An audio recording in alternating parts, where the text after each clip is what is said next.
If overthinking, stress, or sleeplessness are becoming too much, try listening to a guided meditation for free on the Women's Meditation Network. There are a dozen podcasts that provide hundreds of guided meditations each month, like sleep meditations, morning meditations, daily affirmations, meditations for anxiety, and even water and nature sounds. Just search for Women's Meditation Network in your favorite podcast player and subscribe to listen now.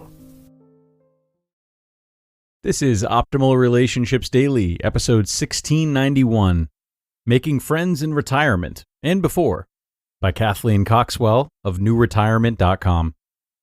Hello, everybody. My name is Greg Audino, and if you're new here, I am your host and narrator, reading to you from different articles every single day, articles that can help you improve the many relationships in your life. And today we'll be talking about one of my favorite and what I feel to be one of the most underrated topics in relationship literature, friendship, particularly friendship in retirement, but this one is definitely worth listening to for those who are far from retirement as well. So pay close attention as we jump into this post now and start optimizing your life. Making Friends in Retirement and Before, by Kathleen Coxwell of NewRetirement.com. Did you notice that making friends got harder as you got older? Sure, you probably made new connections with every new job, moves, and when your children started school and got involved in activities. However, if you're like most people, you probably found it was hard to invest the time to develop and maintain deep and meaningful connections. Your family, career, and spouse were likely your priorities. Making friends in retirement can be even harder, but incredibly important and rewarding. Let's take a look at why making friends in retirement is difficult, why it's important, and how to do it. The lack of social connection is real for boomers. The fading of social connections is not in your imagination. According to analysis of the U.S. Bureau of Labor Statistics American Time Use Survey, Americans spend less time with friends and more time alone. In their 20s, Americans spend more than 2 hours a day with friends, but this drops off a lot in their 30s. By 40, time with friends is cut in half to less than 1 hour. And it's not just time with friends that slows.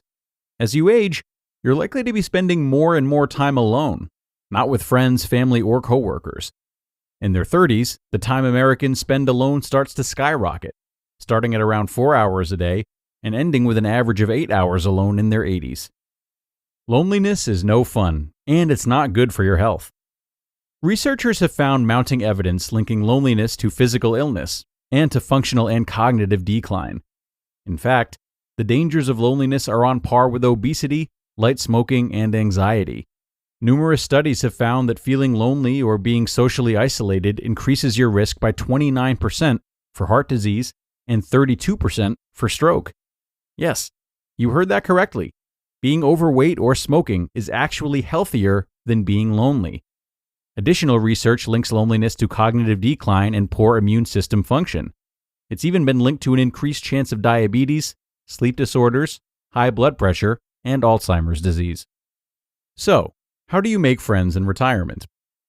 The older people get, the more challenging it can be to make friends, and that's especially true after retirement, as work is one of the most common ways to meet people.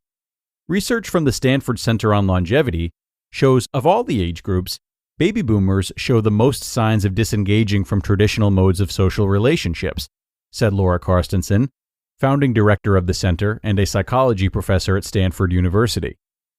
So, what do? Here are 7 tips for making friends in retirement. Number 1, figure out what you like to do and find others like you. Common interests are one of the strongest hallmarks of friendship.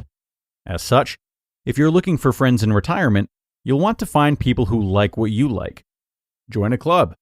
No matter what you enjoy doing, you can probably find a local club where you can meet people like you. Adopt a dog. If you're friendly, and your dog is too, you will naturally start talking with other dog owners. Start going to the dog park at a regular time, and you're likely to start making friends. Don't want to leave it to chance? Try the app Bark Happy. The location-based app Bark Happy helps you connect with nearby dogs and arrange hangouts with their owners. For fun future doggy date ideas, check out the app's map, which lists dog-friendly businesses and local dog-friendly events. Volunteer. The shared purpose of volunteering with a group of people can help establish meaningful connections. Or get a fun part-time job. Do you remember lifeguarding as a teen, waiting tables in college, grinding out long hours at a startup? If yes, you probably also remember some good friends from those experiences. Work can help you establish friendships, and you don't have to select a grueling job. Instead, find something fun and low-key. Work at a nursery or the local golf course, and see what kinds of friends you can make there. Number 2, reconnect with old friends. Maybe you already have people in your network whose company you really enjoy, but you don't see them on a regular basis. Maybe now is time to make them real friends again. Call them up and reconnect. Share an old photo and find out what's new with them and make plans. Number 3, invest time. Friendships feel organic and magical, but when you boil it down, they actually take investments of time. Jeffrey Hall, an associate professor of communication studies at the University of Kansas, found that it takes between 40 and 60 hours to form a casual friendship with someone in the first 6 weeks of knowing them, between 80 and 100 hours to transform a casual friend into a friend, and more than 200 hours to transition from friends to good or best friends. Make sure you're allocating part of your day, every day, to developing and maintaining friendships, old and new. Send a text, pick up the phone and call, send a note or a little gift, and most importantly, get face-to-face. Number 4, establish regular meetups. One of the reasons that clubs are so effective at helping people make friends is that there is a schedule to follow.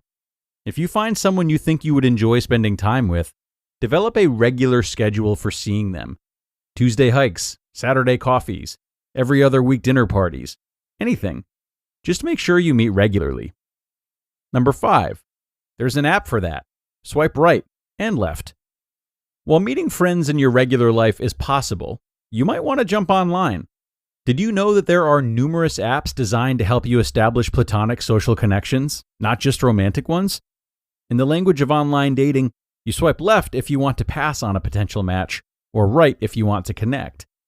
Here are 4 good online options for finding friends in retirement. Nextdoor. Nextdoor is a private social network exclusively for your neighborhood. It's not uncommon to see people posting about wanting to find new friends around a specific type of activity or interest. Bumble BFF. Bumble is a popular dating app. They also have a service, Bumble BFF. It's designed to help you make friendships in pretty much exactly the same way. Set up a profile with photos and a blurb, and then browse other users' profiles. Meetup. Meetup is a platform for finding and building local communities. People use Meetup to meet new people, learn new things, find support, get out of their comfort zones, and pursue their passions together. Join an established group or start your own. And Friender. On Friender, you get matched to people in your area who share your interests. Number 6, keep trying. Finding a friend is a lot like finding a romantic partner. You have to invest time and try out different people. You may have to audition quite a few frogs before finding your pal charming. And number 7, be a good friend yourself. If you want friends, you need to be a good friend yourself. According to Psychology Today, here are some of the traits of being a good friend. Honest, trustworthy, and loyal. A global study found that honesty is most important in friendship. Psychology Today writes that, quote, disclosing what we're thinking and feeling helps us build trust and intimacy. Honesty is a relationship builder and a means for connection and comfort. It can also be a relationship mender. Giving honest feedback or owning up to mistakes can help us manage conflict and maintain our friendships. End quote. Caring and empathetic. It's important to offer respect and empathy to friends. Friends are there for each other when they're in need. Friends want to be heard, seen, known, and understood. Ask questions and listen to answers. And fun and congenial.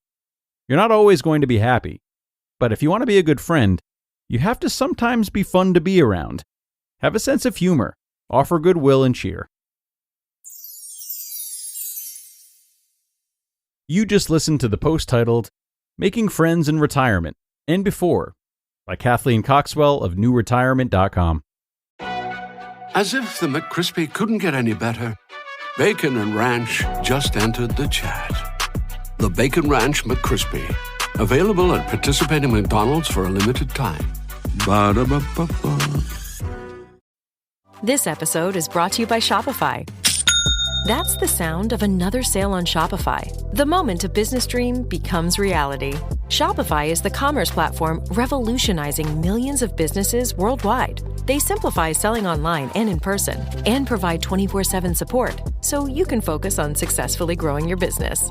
Sign up for a $1 per month trial period at shopify.com/offer22, all lowercase.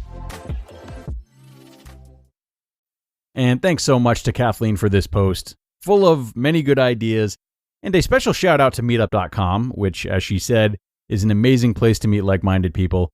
They're not a sponsor, but I've had incredibly good experiences on Meetup personally, and I'm always pumping its tires. I'll never stop.